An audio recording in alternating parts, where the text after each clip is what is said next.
Joker 2, Folie, Deux. So let's talk about this on a 10-minute rant. What do you think I'm going to say about this? Seriously, what do you think I'm going to say? Do you think I'm going to be saying like, oh, you know, all those people that give it such terrible ratings and people that hate on it, well, they're all wrong because this film is really this. No, I'm not going to say that. This film probably deserves the attention that it's getting right now because it's not a good film. Here's the thing there are some positive aspects of this film that I would have to talk about, and maybe it's better that I just say that first before I get into lambasting this thing because, yeah. First of all, this film is at least trying to do something different. Most sequels have a way of just sort of recopying what they did, and they just sort of like do the same thing that they did in the first one. If you've seen the film Inside Out 2, all the characters get thrown down below into the subconscious and they have to work their way back up. That's essentially the plot of the first one, really. You couldn't think of something different? Well, given this scenario, I don't know if I could have thought of something different. Folie Deux tries to do something really interesting. But to do it, it goes out of its way to be different. And by out of its way, the biggest flaw on this film, and you can quote me on this, is I could not tell what type of movie they're trying to do. Generally, when I'm watching a movie, I'm seeing a film and I'm kind of going like, let's just say the first Joker movie. When I saw the first Joker movie, I knew exactly what I was getting into. This is going to be a Martin Scorsese type of film, where we're going to see a person who's being marginalized, who feels like that they are out of options, and then they just suddenly break out and into fury. But in the case of the Joker, unlike say the movie Taxi Driver, and King of Comedy, which Joker pulls from, the main character sort of has this idea that he's able to inspire people using this idea of revolts and rebellion.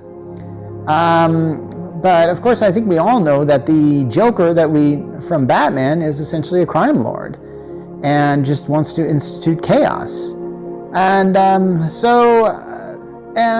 the end of the original Joker film, it's not really stated whether that big event that happens where everybody starts to just accept that he's the guy who's going to help us eat the rich is really true. If you remember the first scene from the first Joker, there's a whole crowd around him that all have clown masks, and they're all essentially worshiping him like Donald Trump supporters. And that's when he takes the blood and kind of makes the characteristic grin. So to take that element out of the film in the sequel and to basically say, okay, that actually did happen, is basically that limits you. Because you suddenly realize you've taken out the whole open-endedness and you said, okay, now it's going to be actually this.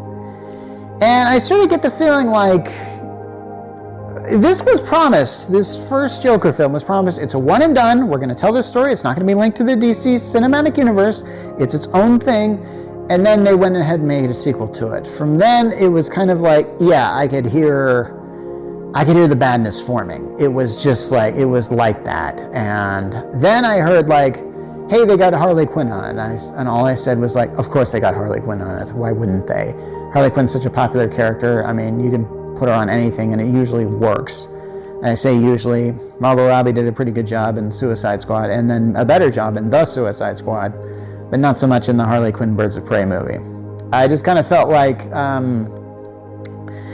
so they had Lady Gaga, and I get the feeling at some point in time when they were thinking about this movie, they were going like, hey, Lady Gaga's a singer, right? Let's make this into a musical. This is where this film really just tanks. This film has no right to be a musical. I can tell what type of musical it's trying to be, but it doesn't really work. If you've seen the film Chicago, I believe it actually won the Oscar the year it came out, and I kind of forget which year it was. You see a character that's on trial, and she sort of perceives the things in her life that are happening as musical numbers. So for the most part, most of the music that takes place in Chicago is not really happening. It's just sort of an expression of what is actually going on. Now there's a few times in the Joker Folie Deux movie where it's very obvious that this is a dream sequence by the main character. But what's interesting is that sometimes those dreams go really dark all of a sudden.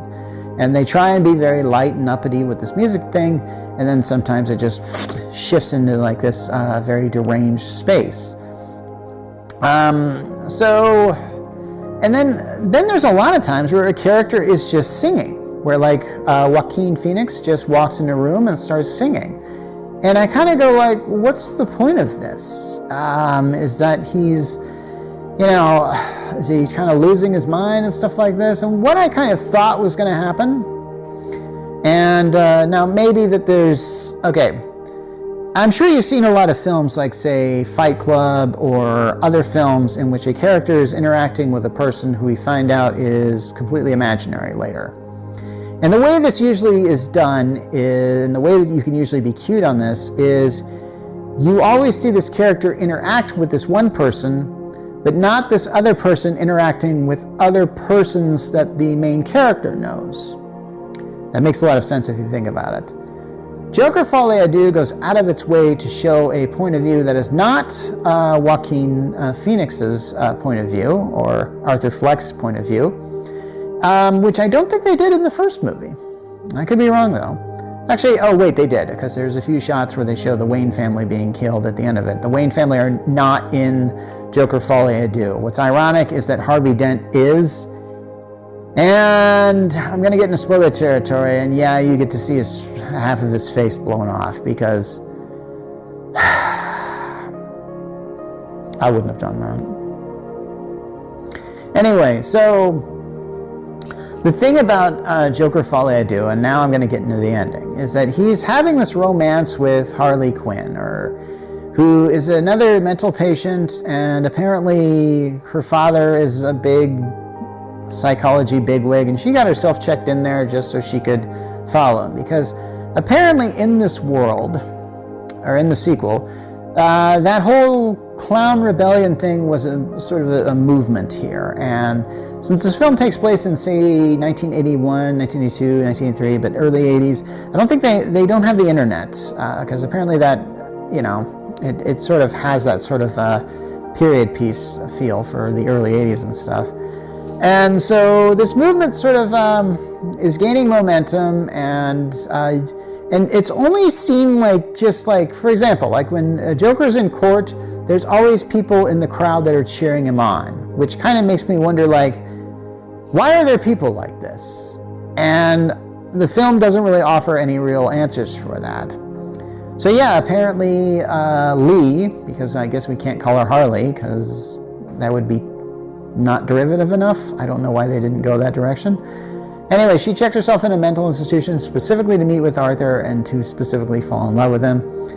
And in the end, I'm not really certain what they were going for here, because this is where I get into spoiler territories.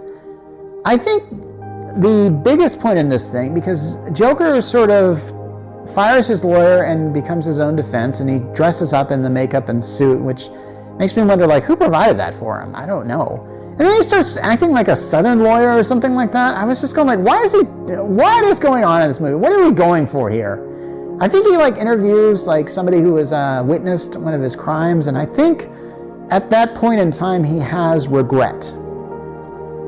And then just before his sentence is passed, the asylum or the courthouse that he's in just blows up. There's just no reason for it. There's nothing leading to this. And apparently some people are trying to get him free, and once he gets free, he tries to find Lee, but Lee doesn't want him, and yeah. The Joker dies at the end of this one, okay? Spoiler alert. And then this guy who killed him, because that just kind of comes out of nowhere too. Yeah, just a lot of stuff comes out of nowhere in this film. Yeah, this isn't very good, but it is beautifully shot in some places. So hey, it's on HBO Max now.